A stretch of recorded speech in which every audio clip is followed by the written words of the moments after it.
Church leaders sometimes sit around a table like this one and discuss together what are some of the best ways we can support and care for our pastor. We want to share with you what we believe to be the single most important support strategy for every parish pastor. So this training time today is devoted to advocating that pastors have a counselor for therapeutic support. Pastors cannot do ministry alone, and when we think we can, we are in trouble. Pursuing a counselor is sometimes perceived as a deficiency or weakness, yet we regard it as a strength and a good marker of self-care. The burdens of ministry are too heavy and the stakes are too high not to have professional support. Ministry can be extraordinarily isolating. So to be an effective pastor, one needs to be emotionally healthy and emotionally available to others. Pastors cannot do it alone, and we cannot expect our church leaders, our spouse, or our partner to do it for us. Pay someone to love you. We cannot do it alone. Several years ago, I taught a course in pastoral care at my denominational seminary. Feeling innovative, I beamed in Jaco Hamann from Vanderbilt University, and I asked him this simple question. At least, I thought it was a simple question. As we wrapped up our time with Jaco, I asked him, "Do you have any parting advice for those who are about to become pastors?" His answer rattled me and left me scrambling for clarification. He said, "Every pastor should pay someone to love them." And by that, he meant, of course, every pastor ought to have a counselor or therapist. So here are 6 reasons why I think he was right. Number 1, pastors have the best and hardest job in the world. We are invited into the sacred turf of other people's stories, and if that does not bless us and wear us, something is likely wrong. It's often hard to be honest with ourselves about how hard and how demanding the work is. That doesn't mean we don't love it. It just complicates it in terms of our honesty. Ministry and leadership does not stop when there are heavy, difficult, or burdensome issues in the life of the congregation. Most of the time, there's not adequate time and space to regroup, process, absorb, and interpret all that is happening, and certainly what is happening inside of us. Other jobs have built-in space and boundaries, but pastoral ministry lacks these as pastors are on in multiple ways for 24/7. Like the military reserves, pastors always have to be ready to be fully on and responsive.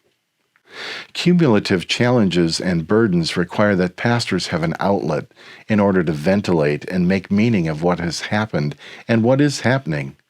Having a therapist and a fixed appointment helps make this possible. Number 2, grief and loss and emotional pain in the congregation connects with our own pain.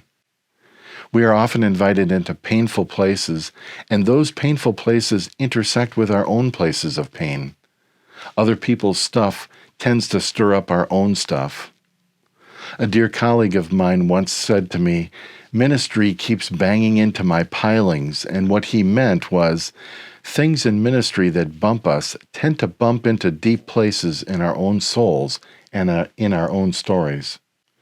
Pastors are best suited for their preaching, teaching, leading, and caring ministry when they are mindfully doing so from their scars and not from their open wounds. Number 3, when pastors practice self-care alone, we often put ourselves in the wrong hands. The truth is, most of us are much better at caring for others than taking care of ourselves. A lot of the best doctors and therapists I know put themselves in someone else's care in order to be better caregivers. I once had a parishioner who was a therapist who had weekly supervision, meaning he saw a therapist once a week. He reminded me that he needed this to be an effective caregiver for his 35-person caseload. He said to me, "You have more than 500 people in your care. Why would you not see your own need for care?" So flight attendants remind us of this principle every time they say to us, "Put your own oxygen mask on first before you try and help someone else." Number 4, objects in our mirrors are larger than they appear. All of us come with past experiences, and the past is always present for us. And the question is, in what ways is it present, and in what form? Most of us need help weighing the past and its significance for our present. The best writers I know lean on another set of eyes to edit their work. One set of eyes is never enough. The painful truth is, some of us don't know we have blind spots. Some of us know we have blind spots, but we don't know what's in them. Some of us know that there's something in there, but we're not sure whether it's a bike or a semi. And not knowing what's there always has the capacity to hurt us or someone else. Number 5, it's not the responsibility of someone else to care for us. At my ordination, a kindly pastor wiped tears from his eyes, and he said, "I really feel for you new pastors." And when I asked him why, he told me that when he began ministry, there were always retired pastors or elders who put their arms around him and would talk with him about the things he could not see. He went on to say those days are behind us because the church and the world is so different now. Well, that was more than 20 years ago, and neither the church nor the world is any easier. Church elders, pastoral support teams, and spouses, if we have them, are not able to care for us in the ways we need it. It's wrong for us to have the expectation that they can or that they will. So it's up to us, and up to us to encourage one another, to lean on professionals. The burdens are too heavy, and the stakes are too high. 6, putting oneself in the care of another is not selfish. In fact, it's just the opposite. Ministry can be isolating and insulating, and it can easily bring out our narcissism. The 3 leading causes for malfunction and malpractice in clergy-congregational relationships is an inability to connect, disorganization, and narcissism. Often pastors need someone else to call us out of the world we have made for ourselves. And church and kingdom are always much bigger than we think.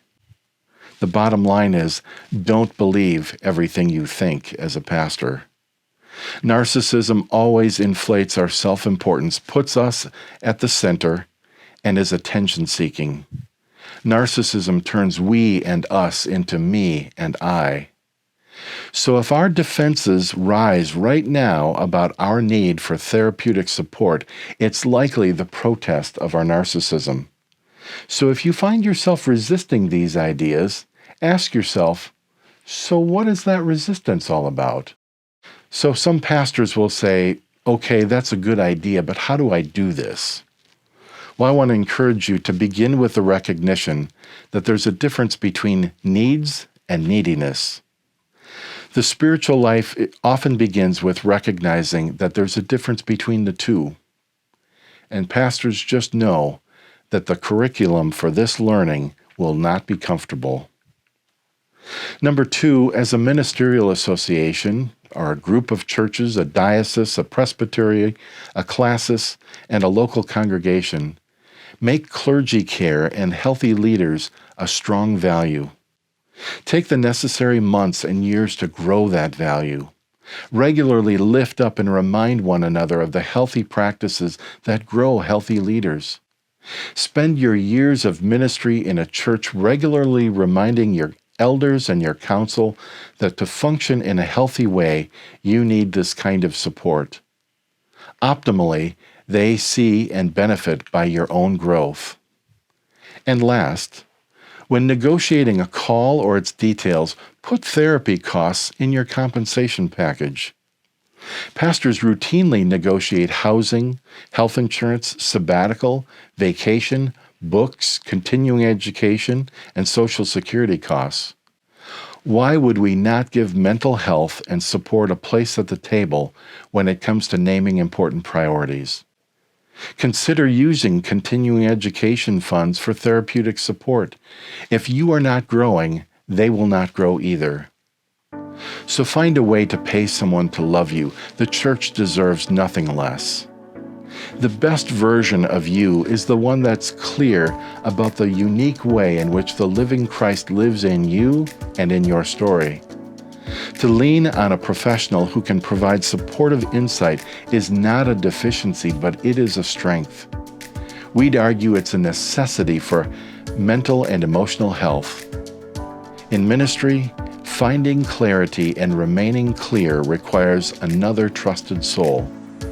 Pastors, we cannot do it alone.